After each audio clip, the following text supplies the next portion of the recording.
day to everyone. Umuwi muna ako ng bahay dahil yung mga makina ko, a month nang hindi ko napaandar. Kaya paandarin ko muna kahit mga 5 minutes bawat isang makina.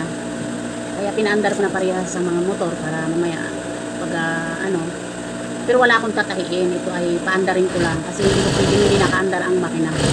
Ang mga piyesa nito para hindi siya hindi siya masera.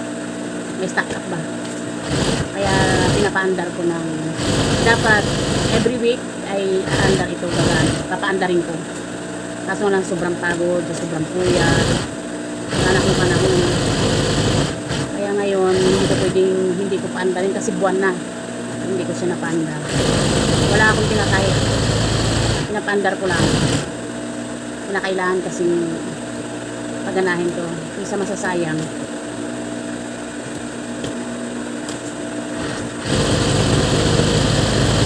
Nanginay naman ako ibinta. Ito ang naging buhay ko dito. Ngayon siyempre nandun ako sa tindahan, hindi na ako makahandaw-gaga din ang trabaho doon. Ito nalala ko kanina habang naglilinis ako sa tindahan, nalala ko to paandarin ko muna.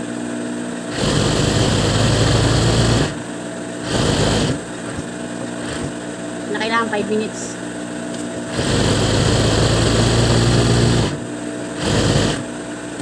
Bahay namin puro na-avail. Wala na akong panahon. Minsan uwi ako dito. Parang gusto kong ipahinga. Puro ng pahinga. Kaso nga lang hindi yung mati tulad lababo. Ang daming titin. Pwede nga lang ginakauwi dito. Dito pa kasi mga gamit.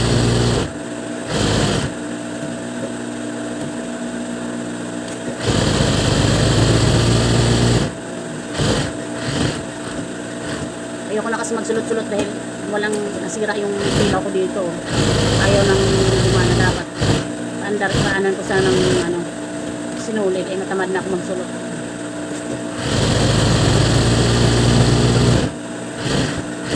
Paandarin ko lang ng paandarin.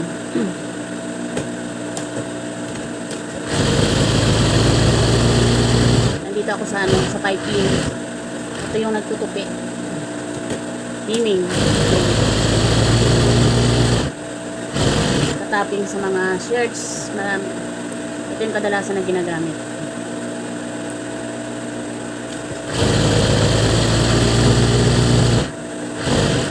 Hiling sa shirts lahat, sa yung laylayan ba? Ito yun. Tapping kahit sa madalas ginagamit ito. Kaya kinakailangan mayroon kang ganitong makina.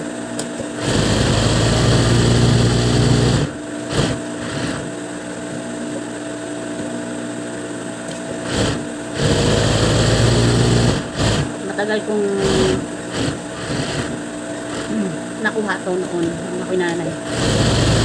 Tuwa-tuwa akong nakabili ako nito dahil ito yung pangarap ko noon na makabili ng piping. Yun, nung nakuha ko, nakalipat na kami dito. Kabila ko.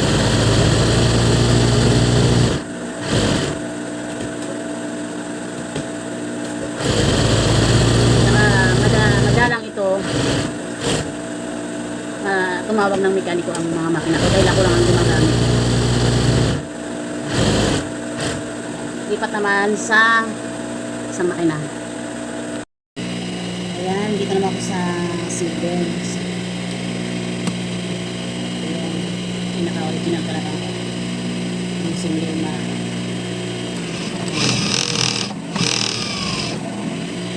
ano yung makina, yung ano nyo, yung dito yung motor. Kaya napansin ko rin kanina dun sa sa piping na naghihinto. Ayan o. Pag ipire-diretso mo siya nagtitigil. Parang yung motor niya hindi nakapasok yung pag hindi masyado. Ayan, bumalik na sa dati. Kaya yan, kailangan kong paandarin ko. Dapat linggo-linggo. Yung mga tahiin ako doon, tinatamad akong tumahi. Kasi nahirapan ako walang ilaw. Sira yung ano yung ilaw. Kahit sabihin mo yung makina, may ilaw na tong machine ko, hindi pa rin ano sa akin, hindi pa rin cobra. Yung mata ko, hirap na ako sa mata.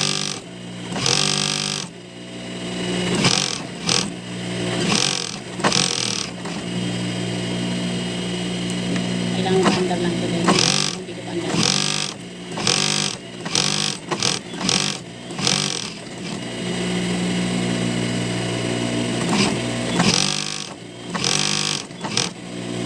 Para yung mga pisa niyan stack up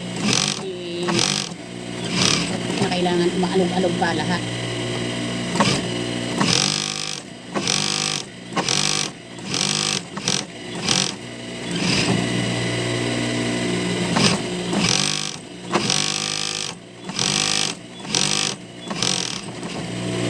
Maganda ang ano nito, yung tahi ng ano ko, makina ko kahit ganito nakaluma tingnan, pero ang ganda ng tahi.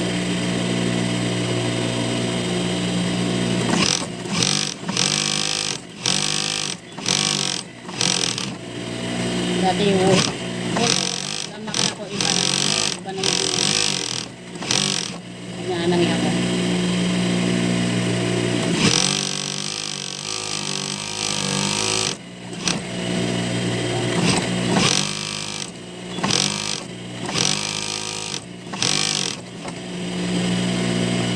Lipat ako sa ano.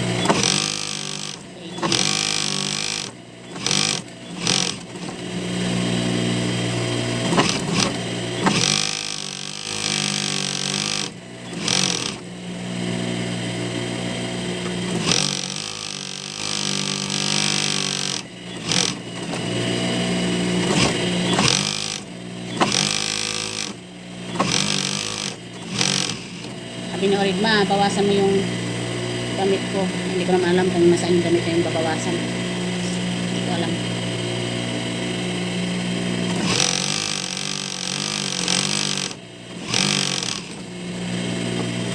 So, pagkatapos andar, itanggal muna ako ng agyo. Grabing agyo ng bahay namin. Pagkot ng anak kong babae, siya ang nag-ano dito, nagmamap, naglilinis dito. Pero hindi may tawag ko.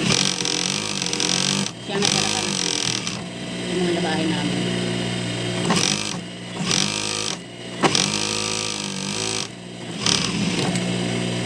Kaya dito, doon naman sa kabila. Yan, ito naman yung aging.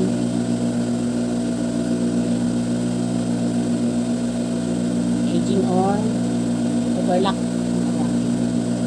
Aking overlock ay ito ay 4 trips.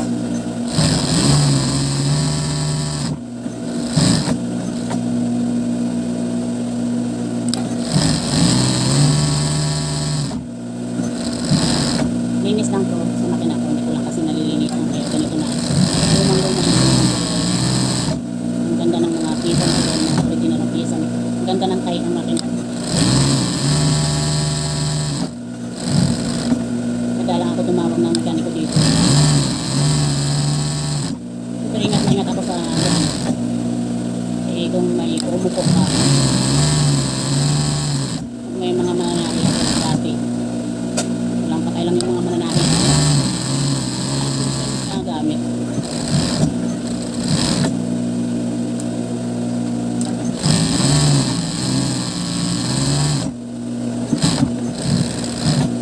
O diba, may pang content ako sa aking shout out sa aking mga kasamahan dyan, lalo sa aking team, sa Team Sower. Pasensya na kayo at lagi akong busy. What's natin ay hindi ko pa magagawa, pero tama lang yung 30 minutes ano tayo, 30 minutes video tayo para lahat ay makasama.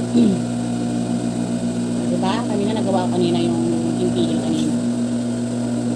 Galing araw dahil ulit muna ang ako matutulog sa mga 10 or 11 natulog ako. Ay, oo, ganun. Tapos si Orig naman siya naman patutulogin ko na. Sinabi niya, maantok na ako, matutulog na ako. Yun. Kaya ako, hindi ko pwedeng siya sa madaling araw.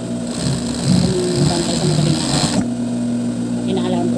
Pinapaalam ko yung CCTV sa labas para alam ko kung may tao. Kaya natatawa ka dahil gulat na lang yung mga tao pag nag-aalam ng pusa. Kasi siyempre pag may tao, pinapaalam ko yun. Alam ko na may bibigay ng tao sa labas. Ayun. Tapos, natatawa ko dahil sa may mga bumibili na, wala naman ako. Siyempre biglang alam kung may tao. Minsan nagugulat sila na patingin sila bigla sa taas, nakatingala sila. Pag madaling araw, 1 or 12, pinapaalam ko na yung CCTV sa labas. Para medyo kampang ko rin ako sa siyempre kami lang ang bukas sa damag. Shout out sa aking avid viewers dyan. Hindi ko na kayo maisa-isa lang kung ano naman dyan kayo lagi. Yun ito lang yung content ko sa aking mga ginagawa sa araw-araw. Maraming salamat sa inyo sa support palagi. Hindi dahil sa inyo, sa panood niyo sa aking video, hindi ako makakasama sa aking YouTube channel. Subscribe sa aking YouTube channel, Sawa ng Kanting Gas. Maraming salamat ulit. Love you all guys. Bye-bye. Hi, Suwi ng Katigas vlog. Subscribe kayo. Opo. Ate Nerma, thank you sir. Salamat po. God bless you.